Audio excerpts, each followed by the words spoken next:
Hello friends, ಎಲ್ರಿಗೂ ನಮಸ್ಕಾರ. Talent dish ಚಾನೆಲ್ಗೆ ಸ್ವಾಗತ.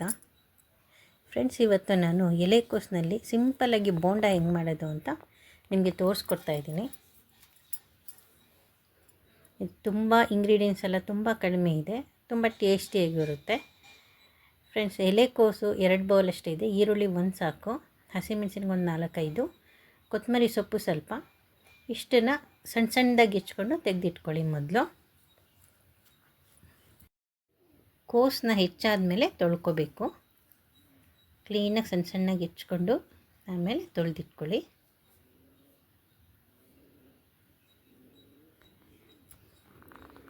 ತುಂಬ ಈಸಿಯಾಗಿ ಮಾಡ್ಬೋದು ಫ್ರೆಂಡ್ಸ್, ನೋಡ್ಕೊಳ್ಳಿ. ಈಗ ಒಂದು ಪಾತ್ರೆ ತೊಗೊಂಡಿದ್ದೀನಿ. ಪಾತ್ರೆಗೆ 1 ಬೌಲಷ್ಟು ಕಡಲೆ ಹಿಟ್ಟು ಹಾಕಿದ್ದೀನಿ. ಸಣ್ಣ ಸಣ್ಣದಾಗಿ 2 ಬೌಲಷ್ಟು ಎಲೆಕೋಸಿಗೆ 1 ಬೌಲಷ್ಟು ಕಡಲೆ ಹಿಟ್ಟು ಸಾಕು. ಸ್ವಲ್ಪ ಅಜ್ವೈನು, ಇದು ಕಟ್ ಮಾಡಿ ತೊಳೆದಿಟ್ಕೊಂಡಿರೋ ಅಂಥ ಎಲೆಕೋಸು, ಸ್ವಲ್ಪ ಕೊತ್ತಂಬರಿ ಸೊಪ್ಪು,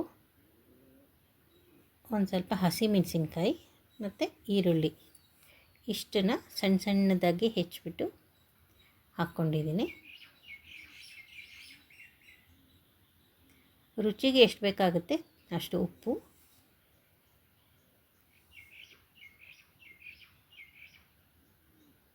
ಸ್ವಲ್ಪ ಸೋಡಾ. ಇಷ್ಟನ್ನು ಮೊದಲು ಸ್ವಲ್ಪ ಮಿಕ್ಸ್ ಮಾಡ್ಕೊಂಬಿಡಬೇಕು. ಯಾಕಂದರೆ ಕೋಸಲ್ಲಿ ನೀರಿನ ಅಂಶ ಎಲ್ಲ ಇರುತ್ತೆ, ಅದೆಲ್ಲ ಸ್ವಲ್ಪ ಚೆನ್ನಾಗಿ ಹಿಟ್ಟಿಗೆ ಮಿಕ್ಸ್ ಆಗೋ ಥರ ಮಾಡಿಕೊಂಡು ಆಮೇಲೆ ಸ್ವಲ್ಪ ನೀರು ಹಾಕ್ಕೊಂಡು ಚೆನ್ನಾಗಿ ಕಿವುಚ್ಕೊಂಡು ಮಿಕ್ಸ್ ಮಾಡ್ಕೋಬೇಕು. ಒಂದು ಮೀಡಿಯಮ್ ಅದಕ್ಕೆ ಮಿಕ್ಸ್ ಮಾಡ್ಕೊಳ್ಳಿ.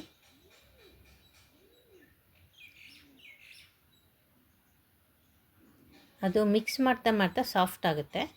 ಯಾಕಂದರೆ ಎಲೆಕೋಸಲ್ಲಿ ಸ್ವಲ್ಪ ನೀರಿನ ಅಂಶ ಇರೋದ್ರಿಂದ ಅದು ಹಾಗೆ ಮತ್ತೆ ಹಾಗೆ ಸಾಫ್ಟ್ ಆಗುತ್ತೆ. ಎಲೆಕೋಸು ಕೂಡ ಸಾಫ್ಟ್ ಆಗೋಗುತ್ತೆ. ಅದನ್ನು ಒಂದು 2 ನಿಮಿಷ ಹಾಗೆ ಬಿಟ್ಬಿಟ್ರೆ ಇನ್ನೂ ಸ್ವಲ್ಪ ಸಾಫ್ಟ್ ಆಗುತ್ತೆ. ನೋಡಿ, ಈ ಥರ ಆಗೋಗುತ್ತೆ, ಪೇಸ್ಟ್ ಥರ. ನಾವು ಕೈಯಲ್ಲೇ ಹಾಕ್ಕೊಳ್ಳೋ ಅವಶ್ಯಕತೆ ಏನಿರಲ್ಲ. ನೋಡಿ, ಹೀಗೆ ಸ್ಪೂನಲ್ಲೇ ಹಾಕ್ಕೊಳ್ಬೋದು. ಈಗ ಇಷ್ಟು ಚೆನ್ನಾಗಿ ಮಿಕ್ಸ್ ಮಾಡಿ ಇಟ್ಕೊಳ್ಳಿ. ಇಷ್ಟು ಸಾಫ್ಟ್ ಬರುತ್ತೆ. ತುಂಬ ಗಟ್ಟಿಗೆ ಕಲಿಸ್ಕೊಳ್ಳೋ ಅವಶ್ಯಕತೆ ಇಲ್ಲ, ಇಷ್ಟಿರಬೇಕು. ಸ್ವಲ್ಪ ನೀರಿನ ಅಂಶ ಇದ್ದರೆ ಅಲ್ಲಿ ತರಕಾರಿ ಬೇಯೋದಕ್ಕೆ ಅನುಕೂಲ ಆಗುತ್ತೆ. ಅದಕ್ಕೋಸ್ಕರ ಈಗ ಎಣ್ಣೆ ಕಾಯಕ್ಕಿಟ್ಟಿದ್ದೀನಿ.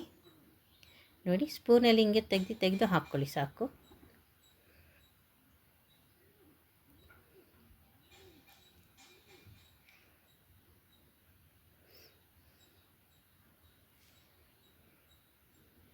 ತುಂಬ ಕ್ರಿಸ್ಪಿಯಾಗಿ, ಜಾಸ್ತಿ ಎಣ್ಣೆ ಕೂಡ ಎಳೆಯೋದಿಲ್ಲ, ತುಂಬ ಚೆನ್ನಾಗಾಗುತ್ತೆ. ಸಾಫ್ಟಾಗೂ ಇರುತ್ತೆ, ಒಳಗಡೆ ಎಲ್ಲ ಮೇಲೆ ಕ್ರಿಸ್ಪಿಯಾಗೂ ಇರುತ್ತೆ, ಎಣ್ಣೆನೂ ಎಳೆಯೋದಿಲ್ಲ. ಆಮೇಲೆ ಕ್ಯಾಬೇಜ್ ಹಾಕಿರೋದ್ರಿಂದ ಅದೊಂಥರ ತುಂಬ ಚೆನ್ನಾಗಿರೋ ಫ್ಲೇವರ್ ಬರುತ್ತೆ. ತಿನ್ನೋಕ್ಕೂ ಕೂಡ ತುಂಬ ಟೇಸ್ಟಿಯಾಗಿರುತ್ತೆ. ಈರುಳ್ಳಿನೇ ಹಾಕಿ ಮಾಡಬೇಕು ಅಂತ ಏನಿಲ್ಲ. ಈ ಥರ ಕೋಸನ್ನು ಕೂಡ ಸ್ವಲ್ಪ ಜಾಸ್ತಿನೇ ಸಣ್ಣಕ್ಕೆ ಹೆಚ್ಚಿಕೊಂಡು 1-2 ಬಟ್ಲು ಕಡಲೆ ಹಿಟ್ಟು ಹಾಕಿ ಈ ಥರ ಚೆನ್ನಾಗಿ ಮಿಕ್ಸ್ ಮಾಡಿ ಈ ಥರ ಬೋಂಡ ಮಾಡ್ಬೋದು. ತುಂಬ ಚೆನ್ನಾಗಿರುತ್ತೆ. ನೋಡಿ, ಈ ಕಲರ್ ಬಂದರೆ ಸಾಕು.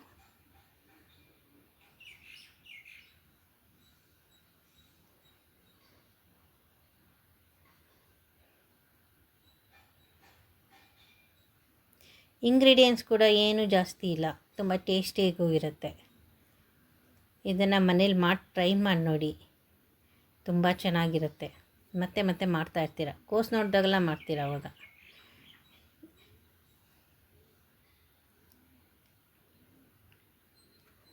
ನೆಂಚ್ಕೊಳ್ಳೋಕ್ಕೆ ತುಂಬ ಚೆನ್ನಾಗಿರುತ್ತೆ ಮತ್ತು ಡಿಫ್ರೆಂಟ್ ಆಗಿರುತ್ತೆ. ಈ ಚಳಿ ವಾತಾವರಣ ಬಂದಾಗ ಏನಾದರೂ ಕ್ರಿಸ್ಪಿಯಾಗಿ ಡಿಫ್ರೆಂಟಾಗಿ ಮಾಡ್ಕೊಂಡು ತಿನ್ನಬೇಕು ಅಂತ ಅನಿಸ್ತಾ ಇರುತ್ತೆ. ಈ ಥರ ಏನಾದರೂ ಮಾಡ್ಕೊಂಡು ತಿನ್ಬೋದು.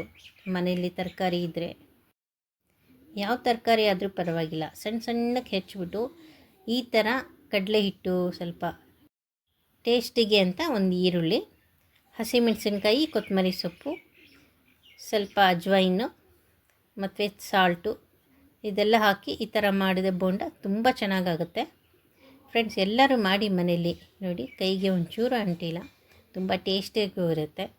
ಬಾಯಲ್ಲಿಟ್ಟರೆ ಹಾಗೆ ಗುಳುಮ್ ಅಂತ ನುಂಗ್ಬಿಡ್ಬೋದು, ಅಷ್ಟು ತುಂಬ ಚೆನ್ನಾಗಿರುತ್ತೆ, ಅಷ್ಟು ಟೇಸ್ಟಿಯಾಗೂ ಕೂಡ ಇರುತ್ತೆ ಫ್ರೆಂಡ್ಸ್. ಲೈಕ್ ಮಾಡಿ, ಶೇರ್ ಮಾಡಿ, ಸಬ್ಸ್ಕ್ರೈಬ್ ಮಾಡ್ಕೊಳ್ಳಿ, ಕಾಮೆಂಟ್ ಮಾಡಿ ತಿಳಿಸಿ ಫ್ರೆಂಡ್ಸ್ ಪ್ಲೀಸ್ ಸಬ್ಸ್ಕ್ರೈಬ್ ಮಾಡ್ಕೊಳ್ಳಿ.